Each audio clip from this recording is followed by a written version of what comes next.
25 को 135 से डिवाइड कर देंगे, ठीक है।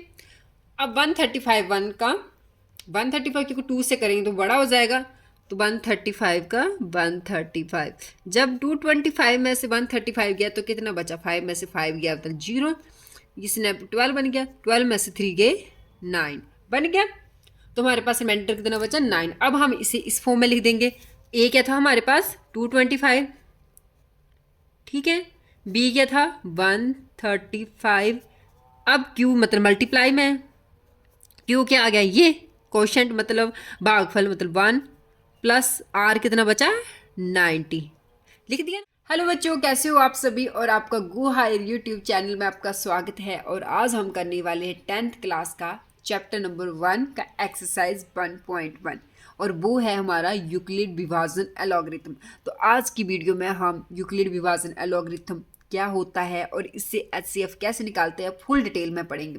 तो आपने ये वीडियो पूरे एंड तक देखनी है, और मुझे हाँ प्लीज़ एंड में फीडबैक जरूर करना है कि आपको ये वीडियो कैसे लगे। चलो फिर शुरू करते हैं। तो अब हम करेंगे इसकी इंट्रोडक्शन। अगर आपको इंट्रोडक्शन पता है, पहले से पता है इसके बारे में थोड़ा बहुत, तो आप इस वीडियो को स्किप भी कर सकते हैं। मैंने इसकी टाइम स्टैम्प पर इसकी टाइमिंग दी हुई है, आप वहाँ जाकर देख सकते हैं। तो चलो फिर हम देख लेते हैं इसकी इंट्रोडक्शन की वो होती क्या है यूक्लिड विभाजन एलॉगरिथम। तो ये क्या है, दो धनात्मक पूर्णांक। इसकी परिभाषा क्या है कि ये क्या है, ये है दो धनात्मक पूर्णांक, यानी हमारे पास कोई दो धनात्मक पूर्णांक मतलब पॉजिटिव इंटीजर है ए और बी। इतनी बात समझ हुई बच्चों, आपको समझ आई क्या बोला है कि दो धनात्मक पूर्णांक ए और बी, और इसमें क्या है ए क्या है बी से बड़ा है, मतलब ए और बी कोई हमारे पास पॉजिटिव इंटीजर है और ए क्या है बी से बड़ा है, और ऐसे अद्वितीय पूर्णांक Q और R विद्यमान होती है। मतलब ये हमारे पास फॉर्मूला है। इसमें क्या बोला है कि A और B क्या हमारे पॉजिटिव इंटीजर है और A B से बड़ा है, और Q और R क्या है कि यूनिक इंटीजर है, मतलब कोई दो अलग से इंटीजर है, यूनिक इंटीजर है Q और R। इसमें एक और कंडीशन दी गई है कि जो R है, जो हमारा R है वो 0 के बराबर होगा या 0 से बड़ा होगा, परंतु b से छोटा होगा। r जो 0 से तो बड़ा होगा या 0 के बराबर भी हो सकता है या 0 से बड़ा होगा, बट b से छोटा होगा, और b क्या हमारा कोई पॉजिटिव इंटीजर है। तो आई होप ये समझ आया होगा। फॉर्मूला क्या है, a equal to B Q plus R, ठीक है। हमें जितना भी, जब हम इसका एचसीएफ निकालेंगे ना डिवीजन एलॉगरिथम के थ्रू, हमें इस फॉर्म में उसको लिखना है। सिंपल लैंग्वेज में बोलो, अगर मैं और सिंपल लैंग्वेज में बोलूँ तो यूक्लिड विभाजन एलॉगरिथम क्या है, एक एचसीएफ निकालने का एक मेथड है जिसे हम इस फॉर्म में लिखते हैं। अब ये होता क्या है, ए क्या हमारा भाज्य यानी डिवाइडेंड, बी क्या हमारा भाज्यक डिवाइजर, और क्यू क्या हमारा भागफल यानी कोशेंट, और प्लस आर क्या हमारा शेषफल या रिमाइंडर। आपने छोटी क्लासेस में डिवीजन तो की होगी, जिसमें हम एक होता है हमारे पास डिवाइडेंड होता है, डिवाइजर होता है, कोशेंट होता है, रिमाइंडर होता है। बस सेम हम वैसे करेंगे और उसे हम इस फॉर्म में लिखेंगे, ठीक है। और हमने एचसीएफ भी डिवीजन एलॉगरिथम डिवीजन मेथड से निकालना सीखा ही है, बस सेम हम ऐसे ही निकालेंगे, बट उसी इस फॉर्म में लिखना है। सिंपल सी बात है, हमें कुछ भी ज़्यादा नहीं करना है, हमें एचसीएफ निकालना है डिवीजन मेथड से और उसी इस फॉर्म में लिखना है।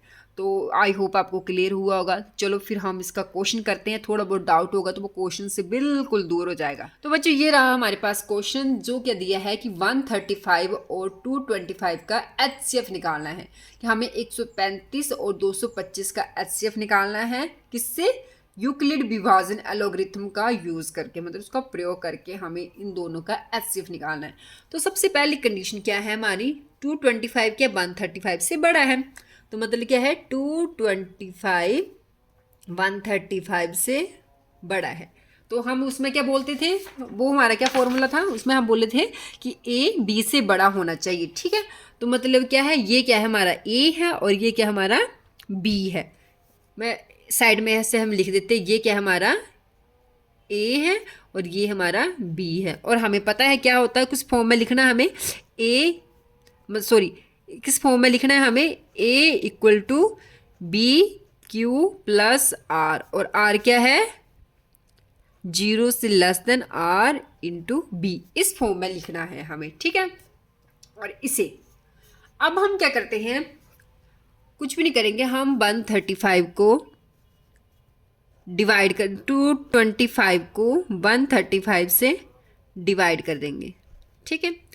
अब 135 1 का 135 क्योंकि 2 से करेंगे तो बड़ा हो जाएगा, तो 135 का 135, जब 225 में से 135 गया तो कितना बचा, 5 में से 5 गया तो 0, इसने 12 बन गया, 12 में से 3 गए 9 बन गया, तो हमारे पास रिमाइंडर कितना बचा 9। अब हम इसे इस फॉर्म में लिख देंगे, ए क्या था हमारे पास 225, ठीक है, बी क्या था 135, अब क्यू मतलब मल्टीप्लाई में, क्यू क्या आ गया ये कोशेंट मतलब भागफल मतलब 1 प्लस आर कितना बचा 90, लिख दिया ना हमने। बट अब हम यूक्लिड विभाजन एलोगरिथम को तब तक यूज़ करते रहेंगे जब तक आर हमारे पास 0 के इक्वल ना आ जाए, पर इसमें आर 0 के इक्वल नहीं है, तो फिर हम अगेन यूक्लिड विभाजन एलोगरिथम का यूज़ करेंगे। तो फिर देखो 90 को बाहर निकाल दो, 135 को अंदर लिख दो, ये हमारा डिवीज़न मेथड ही है, बस इसे हमें इस फॉर्म में लिखना है। अब देखो 91 का 90 सेम 5 × 5, 13 में से 9 के मतलब 4 बन गया, फिर लिखो, यानी 135 क्या बन गया हमारा ए, 90 क्या बन गया बी, भागफल हमारा आ गया 1 और प्लस 45 रिमाइंडर, फिर क्या आर हमारा नॉट इक्वल टू 0, फिर हम वही करेंगे, 90 चला गया अंदर, 45 टू द 90, और जब हमने इसको सब्ट्रैक्ट किया तो बचा 0, आ गया हमारे पास 0। तो हम लिखेंगे अब 90, जो अंदर लिखा ना उसको सबसे पहले लिखो, बाहर क्या था 45, इसको मल्टीप्लाई कर दिया इसके साथ मतलब 2 के साथ, और रिमाइंडर आ गया 0। अब यहाँ पर हमारा क्वेश्चन खत्म।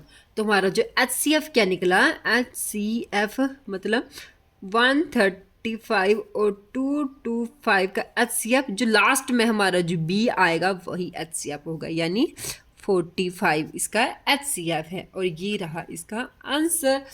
तो आई होप आपको जो हमारी यूक्लिड डिवीजन एलोगरिथम से HCF निकालना समझ आ गया कि कैसे निकालते हैं, और अगर समझ आ गया है तो फिर बच्चों आपने क्या करना है, मुझे फीडबैक करना है कि आपको समझ आया है कि नहीं, क्योंकि मैं कोई अंतर्यामी तो हूँ ही नहीं कि मुझे समझ आ जाएगा कि हाँ जी जिन जिन बच्चों ने ये वीडियो देखी तो उनको पक्का समझ आ गया होगा, तो फिर आपने मुझे बता देना है। और अगर आप भी चाहते हो कि थोड़ा हम सीख गए हैं तो हमारे दोस्त जो हमारे सहपाठी है वो भी सीख जाएं, तो आपने उनको शेयर कर देनी है ये वीडियो, और अच्छी लगी हो तो फिर लाइक कर देना है, और अगर आप मेरे चैनल पर न्यू है तो प्लीज़ फिर मेरे चैनल को सब्सक्राइब कर दे और मेरी इस गो हायर फैमिली का हिस्सा बन जाए। और मिलते हैं फिर हमारी नेक्स्ट वीडियो में, तब तक के लिए बाय बाय।